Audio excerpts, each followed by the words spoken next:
Mission institute में आप सभी प्यारे विद्यार्थियों का स्वागत है। आइए आज हम लोग अपने अध्ययन के क्रम में देखने का प्रयास करते हैं। हमारे महासागरों में पाए जाने वाले कोरल के विषय में हम लोग जानेंगे। दरअसल पर्यावरण में हो रहे तमाम परिवर्तन के कारण हमारे महासागरों में पाए जाने वाले पालिप या हमारे कोरल कहीं ना कहीं डेथ हो रही है उनकी। कहीं ना कहीं इन पालिफों की मृत्यु हो रही है, जिसके कारण से हमारे महासागरों में प्रवाल विरंजन जैसी परिघटनाएं घटित हो रही हैं। तो यहां पर हम लोग देखने का प्रयास करेंगे, कोरल के विषय में जानेंगे कि हमारे कोरल क्या होते हैं। तो हम इन कोरल के विषय में आज अध्ययन करेंगे, या जिन्हें हम कहते हैं प्रवाल। इन्हीं प्रवालों के विषय में हम अपने अध्ययन को केंद्रित रखेंगे।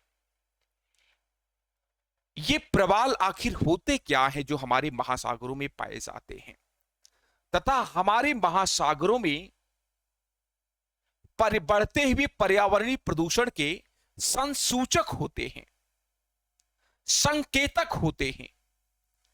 हमारे महासागरों के पर्यावरण में अगर प्रदूषण होगा, ये हमें बताने का काम करते हैं हमारे प्रवाल। हमें संदेश देते हैं कि हम महासागरों में प्रदूषण को बढ़ा रहे हैं। तो कहीं ना कहीं हमारे कोरल और पालिफ जो होते हैं, जिन्हें हम मूंगा कहते हैं, इनकी डेथ होने लगती है अगर हम, क्योंकि ये बहुत संवेदनशील होते हैं, बहुत ही ज्यादा संवेदनशील होते हैं। तो ये कोरल जो हमारे होते हैं, एक प्रकार का पॉलिप जीव है। ये कैल्शियम कार्बोनेट की खोल में ऐसे अंदर में हमारा पॉलिप, हमारा कोरल या हमारा पॉलिप यहां अंदर में मौजूद होता है। इस कैल्शियम कार्बोनेट की खोल में यह पॉलिप मौजूद होता है। यह हमारा पॉलिप इस कैल्शियम कार्बोनेट की खोल में क्या होता है, मौजूद होता है। यह एक प्रकार का जीव है जो हमारे समुद्र में पाया जाता है और बहुत ही टेंडर और कोमल जीव है, बहुत ही संवेदनशील जीव है। इस कारण से हमारी प्रकृति ने इस पॉलिप को एक प्रकार के कैल्शियम कार्बोनेट की खोल में, CaCO3 की खोल में, CaCO3 की खोल में बंद कर रखा है, और यह पॉलिप हमारा उसी खोल में रहता है।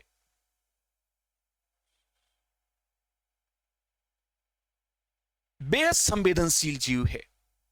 और फिर ये पॉलिप हमारा कहीं ना कहीं, यहां पर आप देखेंगे इसी पॉलिप के ऊपर यहां पर शैवाल होते हैं, जिन्हें हम कहते हैं जूजेंथम शैवाल।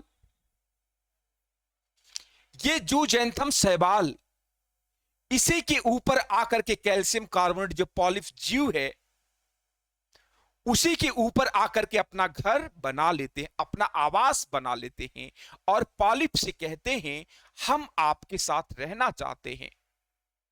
तो पॉलिप कहता है कि हमारे ऊपर खाली स्थान कैल्शियम कार्बोनेट का पड़ा हुआ है, खाली स्पेस है, आप वहां पर आकर के अपने अधिवास, अपना स्थान, अपना आवास बना लें। तो इस प्रकार से कहीं ना कहीं पॉलिप के ऊपर जूजेंथम शैवाल है, ये पादाफ है, ये क्लोरोफिल पाया जाता है इसमें। ये हरे भरे शैवाल इसके ऊपर आकर के, रंग बिरंगे हरे भरे शैवाल, रंग बिरंगे नीले पीले गुब्बारे बचपन में आप मेला से खरीद कर लाते थे, बाजार से खरीद कर लाते थे। तो वही नीले हरे भरे शैवाल इसके ऊपर, रंग बिरंगे शैवाल इसके ऊपर आकर के अपना आवास बना लेते हैं। जब अपना आवास ये बना लेते हैं, तो इनका जीवन कैसा हुआ, सहजीवी संबंध हुआ। सहजीवी संबंध ये जीते हैं दोनों सहजीवी संबंध समुद्र में सदियों काल से जीवित हैं, सदियों से जीवित हो रहे हैं, निर्वहन करते आ रहे हैं, और बेहद ही संवेदनशील जीव होते हैं। जब हमारे महासागरों में प्रदूषण बढ़ेगा, तो ये पॉलिप का जो माउथ होता है, इसका जो माउथ होता है वो बंद हो जाता है, और पॉलिफ हमारे मर जाते हैं, उनकी डेथ हो जाती है। जब हमारा पॉलिफ डेड हो जाता है, तब इसके साथ रहने वाला शैवाल इसका साथ क्या कर देता है, छोड़ देता है। और जैसे इसके साथ रहने वाला इसका शैवाल इसका साथ छोड़ेगा, इसका साथ छोड़ देता है, तो बचता है केवल कैल्शियम कार्बोनेट की खोल। ये कैल्शियम कार्बोनेट की खोली बचती है और हमें श्वेत श्वेत दिखाई देती है। उसके पहले तो हमें शैवाल जब इस पर रहते हैं तो नीले हरे पीले रंग बिरंगे दिखाई देंगे, लेकिन जैसे ही कैल्शियम कार्बोनेट शैवाल इसके साथ पॉलिफ मरता है समुद्री प्रदूषण की वजह से, और शैवाल इसके साथ सहजीवी संबंध विच्छेद करता है, दूर चला जाता है, यहां पर कहीं ना कहीं कैल्शियम कार्बोनेट की सफेद चट्टानें ही बचती हैं। और इसी को हम कहते हैं प्रवाल विरंजन। इसे हम कहते हैं प्रवाल विरंजन, या प्रवालों का रंगहीन होना, व्हाइट हो जाना, बिल्कुल सफेद, ऐसे करोड़ों की संख्या में प्रवाल मर करके पूरा अपना स्पेस बना लेते हैं चट्टान की भांति। तो यहां पर हम देख रहे हैं सहजीवी संबंध है।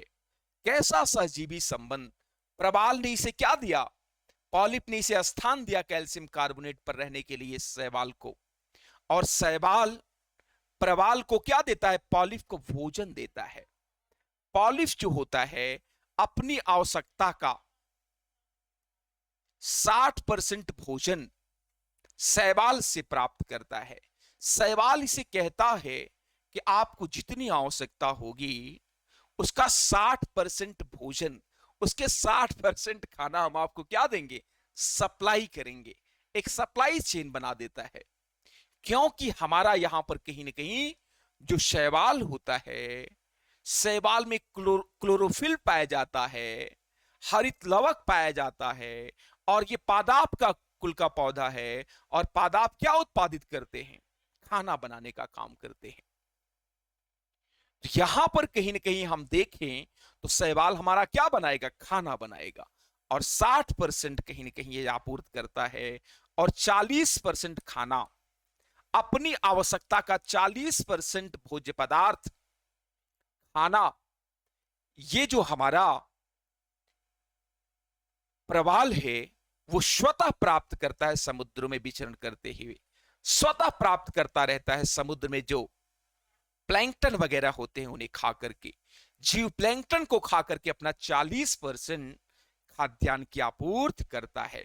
60% कौन दे रहा है, 60% यहां पर कहीं ना कहीं शैवाल देता है। तो इस प्रकार से दोनों, चाहे आपके पॉलिफ हो या फिर चाहे आपकी जूजेंथम शैवाल हो,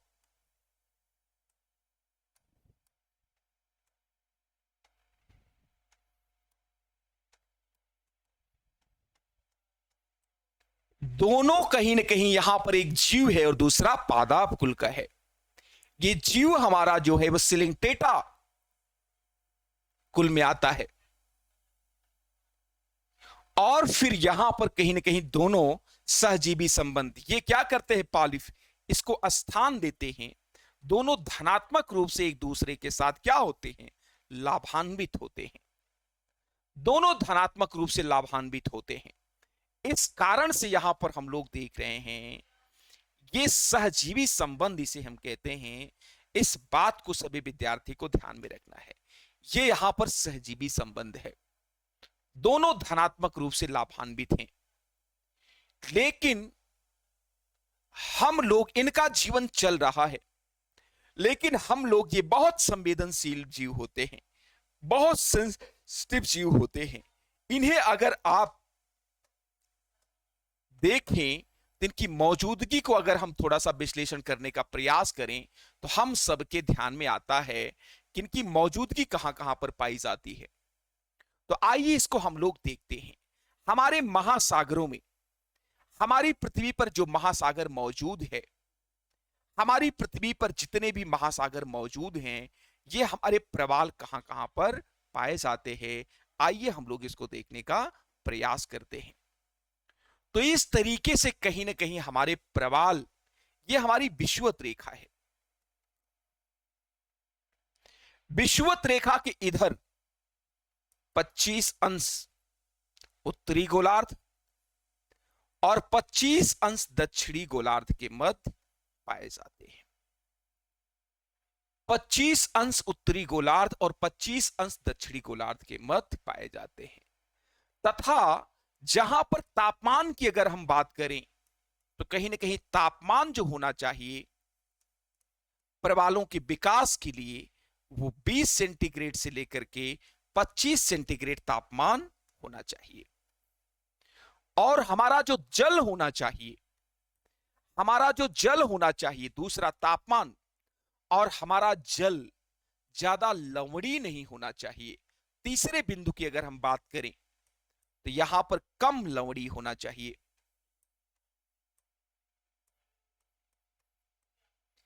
ज्यादा लवणीय जलों में इन शैवालों का विकास, इन पॉलिप का विकास नहीं हो पाता है, क्योंकि ज्यादा सैलेटाइन अगर रहेगा वाटर तो ये सारे मिनरल्स होते हैं और इसमें NaCl, MgCl, CaCl, ये सारे के सारे मिनरल्स जाकर के हमारे पॉलिफ के ज्यादा लवणता होने की वजह से जाकर के उसके माउथ को बंद कर देंगे और हमारा प्रवाल मर जाएगा। तो ज्यादा लवणीय जल में भी कहीं ना कहीं ये नहीं पाए जाते हैं। और फिर हम देखने का प्रयास करें, इनके लिए जो हमारा वाटर होना चाहिए, जो हमारा वाटर होना चाहिए, हमारा जल कैसा होना चाहिए? स्वच्छ जल। स्वच्छ जल होना चाहिए हमारे पॉलिफ के विकास के लिए। तो औसतन स्वच्छ जल की आवश्यकता कहीं ना कहीं हमारे पॉलिप के विकास के लिए बहुत आवश्यक होती है। वेरी इंपॉर्टेंट, बहुत आवश्यक होती है। कहीं ना कहीं हमारा जल कैसा हो? स्वच्छ हो। नदियां जहां अपने साथ बहुत सारे सिल्ट और गाद लेकर के आती हैं, जहां पर डेल्टा या एस्चुरी का निर्माण करती हैं, वहां पर कहीं ना कहीं आपके पॉलिफ का विकास नहीं होगा, वहां पर कोरल नहीं पाया जाएगा, क्योंकि वहां पर सारे के सारे कोरल हमारे जो होते हैं वो विकसित नहीं हो पाते हैं, क्योंकि नदियां अपने साथ सिल्ट लाती हैं और ये सिल्ट जाकर के हमारे पॉलिप के माउथ को, उसके माउथ को बंद कर देंगी। अब जब हमारे पॉलिफ का माउथ बंद हुआ तो हमारा पॉलिफ क्या कर जाता है?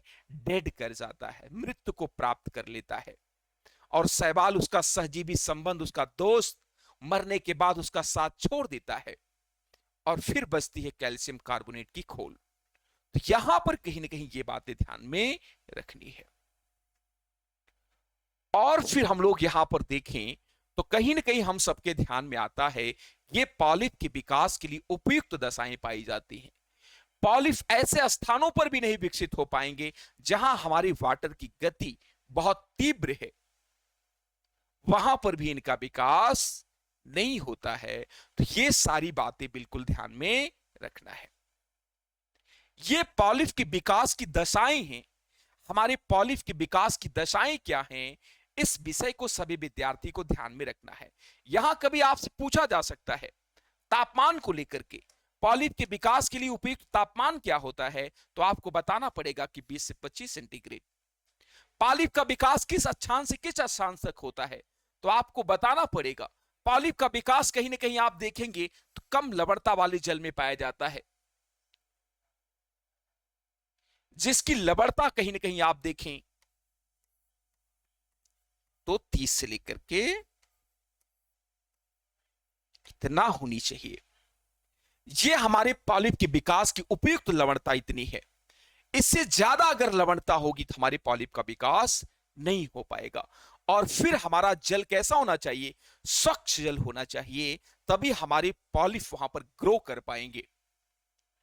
नहीं तो हमारे पॉलिप का माउथ बंद हो जाएगा और पॉलिप के डेड हो जाएगी।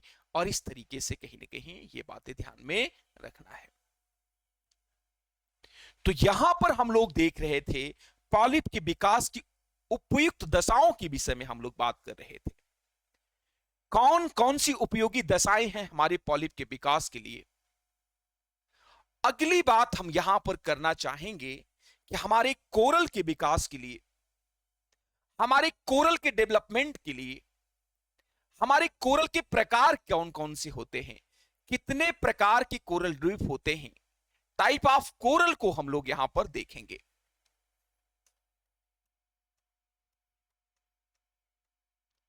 तो हम लोग जब देखते हैं कोरल के प्रकार के विषय में हम लोग जानने का प्रयास करते हैं, तो यहां पर हम सबके ध्यान में आता है कि हमारे कोरल जो होते हैं वो 3 टाइप ऑफ कोरल, 3 तरह के कोरल होते हैं।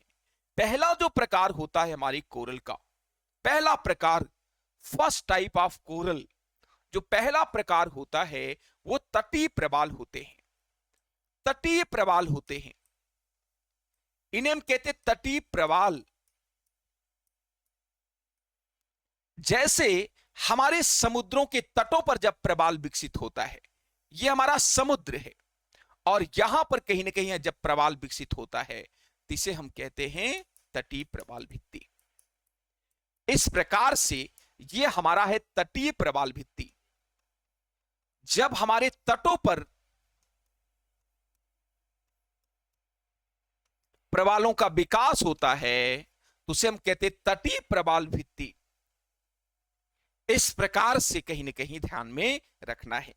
और जब यही हमारे कोरल मर जाते हैं, डेड कर जाते हैं, तो ये सब सामाजिक प्राणी है। कोरल अपनी पूरी कॉलोनी के साथ रहता है, अपने पूरे परिवार के साथ रहता है, अपना इनका पूरा समाज होता है कोरल का, और एक साथ ही मर करके वहीं पर डंप हो जाते हैं, जिससे क्या बन जाती है, ऐसे ऊंची दीवार बन जाती है जिसे हम तटीय प्रवाल भित्ति कहते हैं। जिसे हम क्या कहते हैं, तटीय प्रवाल भित्ति। तो ये बातें सभी विद्यार्थी को ध्यान में रखना है। नॉट एनी कंफ्यूजन मेरे प्यारे विद्यार्थियों, बिना किसी कंफ्यूजन के, बिना किसी संदेह के, ये नॉलेज प्रत्येक विद्यार्थी को बिल्कुल क्लियर तरीके से ध्यान में रखना है। अगला प्रकार अगर हम देखें तो यहां पर हम सबके ध्यान में आता है हमारी अवरोधक प्रवाल भित्ति है। अगला प्रकार हमारी प्रवाल भित्ति का कौन सा है, अवरोधक प्रवाल भित्ति। अवरोधक प्रवाल भित्ति है हमारी अगला प्रकार। अगर हम देखें ये हमारी अवरोधक प्रवाल भित्ति का, आइए हम लोग एग्जाम्पल देखते हैं। ये हमारा समुद्र है। अब हमारे समुद्र में यहां पर कहीं ऐसे प्रवाल आकर के इकट्ठा हो गए, और इधर हमारा जल, यहां पर हमारा सब क्या है, जल है, और यहां पर भी जल, उथला जल, और इधर गहरा जल, पूरा हमारा समुद्र ऐसे पूरा गहरा जल है। और इस तरीके से बीच में आकर के सब प्रवाल की डेड हो गई, और सब लोग आकर के यहां पूरा का पूरा उनका परिवार इकट्ठा हो गया। इधर भी जल और इधर भी जल, बीच में इस प्रकार से अवरोध है। ये समुद्र में एक दीवार की भांत बन जाते हैं, भित्ति की भांत बन जाते हैं। भित्ति का मतलब है दीवार, और इसी कारण से इसे हम क्या कहते हैं, अवरोधक प्रवाल भित्ति। अवरोधक प्रवाल भित्ति के अंतर्गत इसे हम रखते हैं। ये हमारी भित्ति है अवरोधक प्रवाल भित्ति। इसका सर्वोत्तम उदाहरण आप अगर विश्व में देखेंगे, ऑस्ट्रेलिया में पाए जाने वाला ग्रेट बैरियर रीफ है। ऑस्ट्रेलिया के समुद्र के पूर्वी तट पर पाए जाने वाला ग्रेट बैरियर रीफ, और पूरी तरीके से आप जब जाएंगे तो यहां बहुत सारे पर्यटक आते हैं इन नीले हरे भरे रंग बिरंगे शैवालों को देखने के लिए। दुनिया के विभिन्न कोनों से पर्यटक आते हैं व्यापक पैमाने पर इस अवरोधक प्रवाल भित्ति को देखने के लिए, क्योंकि यहां बहुत हरे नीले पीले शैवाल यहां पर क्या होते हैं, लगे होते हैं। बहुत सुंदर लगती है वो ग्रेट बैरियर रीफ देखने में। रंग बिरंगे शैवाल, हमारे पॉलिफ के अनपॉलिफ जीव अंदर बैठा हुआ है, अंदर जीवन भी धड़क रहा है और बाहर भी जीवन है, प्लांट के रूप में हरे भरे। इसी अवरोधक प्रवाल भित्ति को, ग्रेट बैरियर रीफ को देखने के लिए दुनिया के कोनों कोनों से लोग वहां पर आते हैं। तो ये बात ध्यान में रखनी है। ये हमारे अवरोधक प्रवाल भित्ति का क्या है, उदाहरण है। जब आप ऐसे पानी में घुस करके जाएंगे तो यहां पर आपको ये प्रवाल सब पूरा इनका परिवार मिलता है, और ये जब मर जाते हैं तो ऐसे क्रमशः क्रमशः इनका एक्युमुलेशन हुआ है, क्रमशः यहीं पर इकट्ठा होते जाते हैं, और ये दीवार ऊंची होती जाती है, ऊंची होती जाती है। कभी कभी ये बाहर आ जाते हैं तो दीप का काम करते हैं। और फिर यहां पर हम लोग देखें तीसरे विषय की वस्तु के रूप में, तीसरा जो इसका प्रकार है, तो कहीं ना कहीं एटॉल होते हैं। इन्हें क्या कहते हैं हम? एटॉल कहते हैं। ये हमारे तीसरा प्रकार है। जैसे हमारा यह गहन समुद्र है, यहां पर जल है पूरा भरा, यहां पर भी पूरा जल भरा है, और इसी के बीच में इस प्रकार से एटॉल रूपी, घोड़े की नाल रूपी जब संरचना ऐसे इकट्ठा हो जाती है तो इसी को हम क्या कहते हैं? एटॉल। इसे हम एटॉल कहते हैं। तो इस प्रकार से हमारे समुद्रों में एटॉल का निर्माण हो जाता है। ये कहीं ना कहीं आप देखेंगे समुद्रों के मध्य भाग में इनका निर्माण होता है, इन एटॉलों का। ये हमारे एटॉल होते हैं और ये द्वीप की भांति व्यवहार करते हैं। कभी कभी इस पर बहुत संख्या में आबादी निवास करती है। तो ये बात सबको ध्यान में रखना है। नॉट एनी कंफ्यूजन मेरे प्यारे विद्यार्थियों, बिना किसी संदेह के तीन ही तो प्रकार हैं, और तीनों प्रकारों को आप लोग बिल्कुल याद कर लें, तो कहीं कोई दिक्कत आपको प्रवाल को लेकर के नहीं आने वाली है। क्योंकि ये इसलिए आपसे पूछा जाता है क्योंकि हमारे पर्यावरण के लिए बहुत संवेदनशील मुद्दा के रूप में उभर करके सामने आया है। बहुत संवेदनशील मुद्दा है ये। प्रवालों को हम कैसे बचाएं? जब हम प्रवालों के विषय में जानेंगे, उनकी संवेदनशीलता से परिचित होंगे, तभी हम प्रवालों को बचा सकते हैं। क्योंकि मानव की निगाहें, विभिन्न सरकारों की निगाहें, विभिन्न अंतरराष्ट्रीय संस्थाओं की निगाहें, उद्योगपतियों की निगाहें, पूंजीपतियों की निगाहें कहीं न कहीं हमारे समुद्री संसाधन पर लगी हुई हैं। क्योंकि हमारे महाद्वीपों पर मौजूद तमाम संसाधनों को सरकारों ने लोक कल्याण के नाम पर किस तरीके से विदोहित किया, जीवन स्तर उठाने के नाम पर किस तरीके से विदोहन किया, सस्टेनेबल डेवलपमेंट को ध्यान में नहीं दिया, जिसका परिणाम रहा कि संसाधन अब क्या हो गए हैं? सीमित हो रहे हैं महाद्वीपों पर। तो अब सबकी निगाहें कहां पर लगी है? समुद्रों में लगी हैं। समुद्रों में हमारे बहुत सारे रिसोर्सेज हैं, संसाधन हैं, उनको डायनामाइट लगा करके फोड़ा जा रहा है। और जब ये डायनामाइट वहां समुद्र में फटता है मिनरल्स प्राप्त करने के लिए, तब ये हमारे जीव बहुत संवेदनशील होते हैं, ये बहुत संवेदनशील होते हैं। इसी कारण से समुद्र में बढ़ने वाले प्रदूषण की अगर जांच करनी है कि समुद्र में प्रदूषण है कि नहीं है, तो अगर पॉलिप सुरक्षित है, अगर पॉलिप सुरक्षित है, अगर कोरल सुरक्षित है, तो हमारा कहीं ना कहीं समुद्री पारितंत्र, समुद्री इकोसिस्टम सुरक्षित है। अगर हमारे पॉलिप मर रहे हैं, हमारे पॉलिप की डेथ हो रही है, तो इसका मतलब है कि कहीं ना कहीं ये बात सभी विद्यार्थी को ध्यान में रखना है। तो यहां पर हमारे पॉलिप के तीन प्रकार हम लोग देख रहे थे। ग्रेट बैरियर रीफ आपकी लक्षद्वीप समूह आपका एटॉल का उदाहरण है। तो इस तरीके से आप देखेंगे तो यहां पर ऐसा होता है। आपके भारत में भी पूर्वी तट, पश्चिम तट, इन सब स्थानों पर ये पाए जाते हैं। खंबात की खाड़ी वाले इलाकों में ये हमारे प्रवाल कहीं न कहीं क्या होते हैं? पाए जाते हैं। इन प्रवालों के विकास के लिए कहीं न कहीं तापमान की भी जरूरत है। ज्यादा गहराई भी नहीं होनी चाहिए, ज्यादा गर्मी भी, ज्यादा ठंडी भी नहीं होनी चाहिए, नहीं तो ये हमारे पॉलिप विकसित नहीं हो पाएंगे। ज्यादा गंदा पानी भी नहीं होना चाहिए, ज्यादा लवणीयता भी नहीं होनी चाहिए। देखिए कितने कितनी चीजें नहीं होनी चाहिए, तभी इनका विकास हो पाएगा। नहीं तो ये हमारे पॉलिप डेड कर जाएंगे और हमारे समुद्र का पूरा पारितंत्र, पूरा का पूरा इकोसिस्टम कहीं ना कहीं से क्या हो जाएगा? प्रभावित हो जाएगा। इसीलिए हमें इनके सहजीवी संबंध का सम्मान करते हुए इन्हें बचा करके रखना है। हमारा पॉलिफ कैल्शियम कार्बोनेट की खोल में ऐसे बंद होता है, इसी में रहता है अंदर। हमारी प्रकृति ने इसे कैल्शियम कार्बोनेट की खोल दी है, और फिर इसके साथ सहजीवी संबंध कौन बना लेता है? इसके ऊपर सहजीवी संबंध बनाता है हमारा शैवाल जुजैंथम, इसी पर आकर रहने लगता है, और दोनों सहजीवी संबंध साथ साथ जिएंगे और साथ साथ मरेंगे, जैसा संकल्प यहां पर दिखाई पड़ता है। जब हमारा पॉलिप मर जाता है तो हमारा शैवाल भी कहीं ना कहीं आश्रय के अभाव में कुछ दिन बाद वो भी मर जाता है, डेड कर जाता है।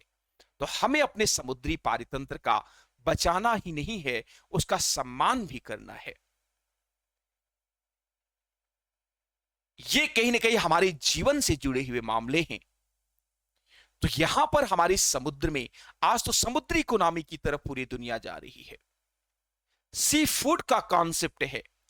तो कहीं ना कहीं सी फूड के कॉन्सेप्ट के चक्कर में हम अपने संवेदनशील जीव प्रवालों को तो प्रभावित नहीं कर रहे हैं, प्रवालों को नष्ट तो नहीं कर रहे हैं। ये बातें सभी को ध्यान में रखना है, तब जाकर के हमारे प्रवाल क्या रहेंगे? सुरक्षित रहेंगे, बचे रहेंगे, और इनकी सुरक्षा हमारे लिए क्या है? सर्वोपरि है। तो कहीं ना कहीं हमारे समुद्री पारितंत्र में किसका काम करते हैं? संसूचक का काम करते हैं, संकेतक का काम करते हैं। आपसे अगर एग्जामिनर पूछें कि समुद्र में बढ़ने वाले पर्यावरणीय प्रदूषण को हमें कौन बताता है, तो कहीं ना कहीं आप प्रवाल के पक्ष में जाएंगे, कोरल के पक्ष में जाएंगे। यही प्रवाल जब पॉलिप मर जाता है तो सब कैल्शियम कार्बोनेट की खोल यहीं पर इकट्ठा होती है, इकट्ठा होती है परत दर परत, ऐसे ऐसे इकट्ठा होते होते इस प्रकार से कैल्शियम कार्बोनेट कठोर होता है, चूना पत्थर की तरह कठोर होता है। तो ये सब यहां पर CaCO3 इकट्ठा हो जाता है, कैल्शियम कार्बोनेट की खोल इकट्ठा होती जाती, इकट्ठा होती जाती है।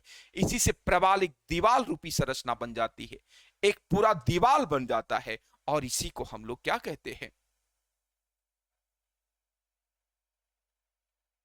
दीवाल कहते हैं, भित्ति कहते हैं, प्रवाल भित्ति कहते हैं।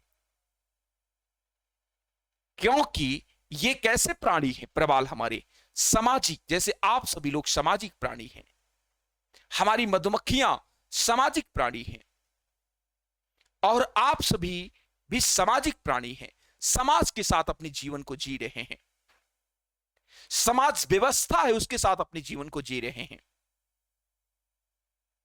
तो इस प्रकार से ये बातें ध्यान में रखनी है। तो हम लोग देख रहे थे प्रवाल विरंजन, जिसके तहत हमने देखा कि हमारे प्रवाल होते आखिर क्या हैं, हम इन्हें क्यों पढ़ते हैं। दरअसल आज समुद्रों में प्रदूषण बढ़ रहा है, तो ये चर्चा और चिंता दोनों का विषय है, जिसके कारण हम प्रवालों के विषय में पढ़ते हैं, इस संवेदनशील जीव के विषय में जानते हैं कि ये कितने संवेदनशील हैं, इन्हें हमें कैसे बचाना है अपने समुद्रों में। तो सबसे पहले हम देखते हैं हमारे पॉलिफ क्या होते हैं। तो ध्यान में आता है ये सहजीवी और सहयोग के आधार पर जीवित रहने वाले समुद्र के जीव हैं, इन्हें हमें बचाना बहुत जरूरी है। ये अपने ऊपर शैवाल को आश्रय देते हैं, और दोनों एक दूसरे से धनात्मक रूप से लाभान्वित होते हुए अपने जीवन को परस्पर सहयोग के आधार पर जीवित रहते हैं। और इनके इस जीवन में, इनके सहयोगपूर्ण जीवन में अगर खलल डालने का कोई काम करता है तो वो कौन है? मानव है। और हमारी प्रकृति ऐसा नहीं चाहती है। हम समुद्रों में डायनामाइट लगा करके फोड़ते हैं, हमारे बड़े बड़े समुद्री जहाज इन प्रवालों के विशाल समूह से कभी कभी टकरा जाते हैं, जिससे इनका पूरा का पूरा कुनबा, पूरा का पूरा परिवार नष्ट। ये बातें ध्यान में रखनी है। तो हमें किसी भी तरीके से अपने प्रवालों को सुरक्षा देनी है, संरक्षा देनी है, इन्हें बचा करके रहना है। देखिए कैसा सहजीवी संबंध है, किस प्रकार से परस्पर सहयोग पर आधारित ये अपना जीवन जी रहे हैं। तो क्या मानव अपने प्रवालों से भी, पॉलिप से भी शिक्षा नहीं ले सकता? तो कहीं ना कहीं मानव समाज को पॉलिप से शिक्षा लेनी चाहिए कि सभी अगर जीवित हैं तभी हम हैं, हम ही हम हैं तो क्या है, हम हैं तो क्या है, अर्थात हमें समाज व्यवस्था के साथ जीवित रहना ही कहीं ना कहीं ठीक होता है। ये प्रवाल हमें संदेश देते हैं। तो इस प्रकार से हमें प्रवालों के सारे आयाम को बिल्कुल ठीक प्रकार से समझना है। जुजैंथम सहवाल इसके ऊपर अपना आवास बनाते हैं, अपना जीवन ये जी रहे हैं।